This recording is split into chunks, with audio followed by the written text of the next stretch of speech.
سورۃ الاعراف کی آیت میں کہتا ہوں قرآن حکیم کی سخت ترین آیت ہے، اس سے زیادہ کوئی سخت آیت نہیں ہے اس کانٹیکسٹ میں۔ وَلَقَدْ ذَرَأْنَا لِجَهَنَّمَ كَثِيرًا مِنَ الْجِنِّ وَالْإِنسِ، اور بے شک ہم نے کثرت کے ساتھ جن اور انسان پیدا اس لیے کیے ہیں کہ وہ دوزخ میں جائیں۔ یہ کتنی الارمنگ آیت ہے،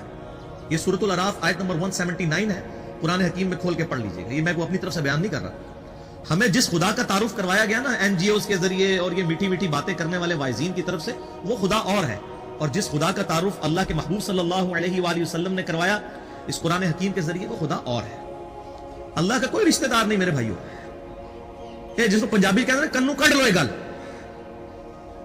سیدنا سعد بن ابی وقاص رضی اللہ تعالیٰ عنہ کو جب جنگ قادسیہ کے لیے سیدنا عمر فاروق رضی اللہ تعالیٰ عنہ نے روانہ کیا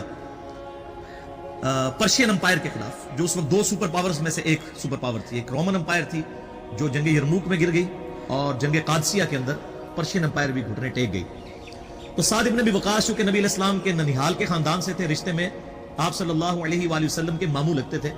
تو سیدنا عمر نے ان کو خط لکھا کہ اے سعد اس بات پہ مت اکڑنا کہ تم اللہ کے نبی کے ماموں ہو، یاد رکھنا اللہ کی کسی کے ساتھ کوئی رشتہ داری نہیں ہے، اللہ کا کوئی رشتہ دار نہیں ہے۔ دیکھ لینا بخاری اور مسلم کی متفق علیہ حدیث ہے کہ میری بیٹی فاطمہ جنتی عورتوں کی سردار ہے، اور جامعہ ترمذی کی صحیح حدیث ہے کہ حسن و حسین جنتی نوجوانوں کے سردار ہیں، لیکن اسی فاطمہ سلام اللہ علیہا جو جنتی عورتوں کی سردار ہے، اس کے بارے میں صحیح بخاری اور صحیح مسلم کے اندر متفق علیہ حدیث ہے کہ آپ صلی اللہ علیہ وآلہ وسلم نے فرمایا، اے میری بیٹی فاطمہ میرے مال سے جو کچھ تو نے لینا ہے مجھ سے لے لے، اگر اللہ کے حضور تو پکڑی گئی تو میں تیرے کچھ کام نہیں آؤں گا، میرے مال سے جو مرضی لے لے۔ یہ آپ کو تو کہا گیا تھا لیکن ہمیں سنایا گیا تھا کہ کوئی ایسا فرسودہ عقیدہ نہ رکھ لینا کہ بغیر امال کے ہی انسان کو جنت مل جائے گی۔ امال اور اللہ کی رحمت دونوں چیزیں شامل حال ہیں، صرف امال بھی کوئی شے نہیں ہے۔ بخاری اور مسلم دونوں میں حدیث موجود ہے کہ آپ صلی اللہ علیہ وآلہ وسلم نے فرمایا کوئی شخص بھی محض اپنے اعمال کی بنیاد پر جنت میں نہیں جائے گا۔ ایک صحابی نے بڑی جرت کر کے پوچھا اللہ کے رسول صلی اللہ علیہ وآلہ وسلم کیا آپ بھی؟ آپ نے فرمایا ہاں میں بھی، جب تک میرے رب کی رحمت مجھے ڈھانپ نہ لے میں بھی محض اپنے اعمال کی بنیاد پر جنت میں داخل نہیں ہوں گا۔ تو اعمال بھی ہیں اور رحمت بھی ہے، صرف اعمال بھی کوئی شے نہیں اور صرف رحمت بھی کوئی شے نہیں ہے۔ ورنہ امام محمد غزالی رحمہ اللہ تعالیٰ کا قول جو ہے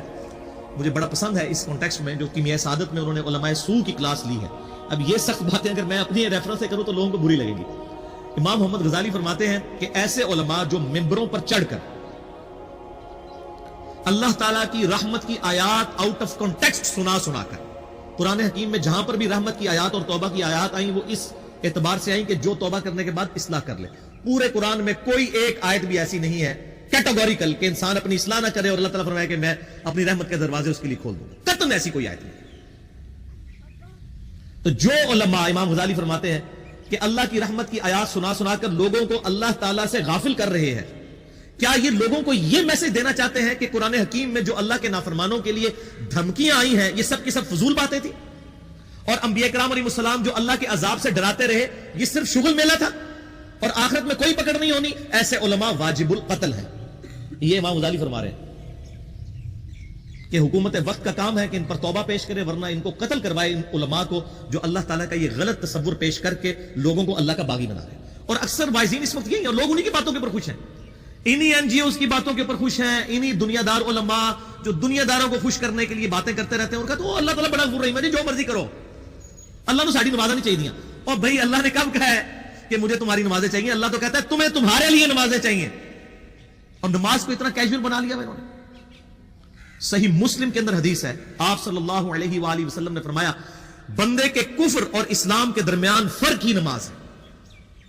جو نماز پڑھتا ہے وہ مسلمان ہے،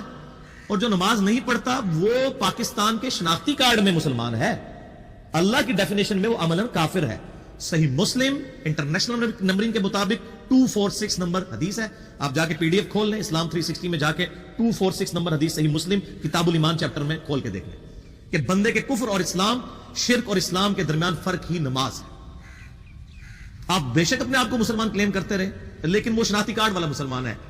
نکاح طلاق والا مسلمان ہے، اس کا جنازہ بھی پڑھ دیا جائے گا، پیدا ہوگا اذان بھی دے دی جائے گی، اللہ کے حضور وہ مسلمان نہیں ہے، وہ بس کلمے کا ہی ہم احترام کرتے ہیں، ادروائز تو عملاً کافر ہے وہ۔ اسی طریقے سے جامعہ ترمذی میں حدیث ہے، سنن نسائی کے اندر حدیث ہے، سنن ابن ماجہ کے اندر حدیث ہے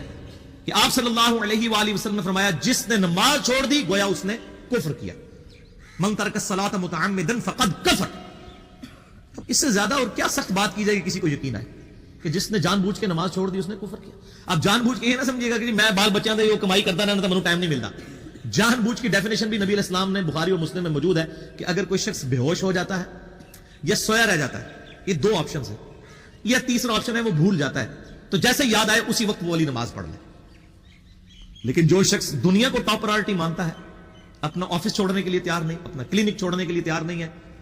اور اپنی دکان چھوڑنے کے لیے تیار نہیں ہے نماز کے لیے, تو ظاہر ہے کہ وہ تو اپنے آپ کو دھوکہ دے رہے ہیں.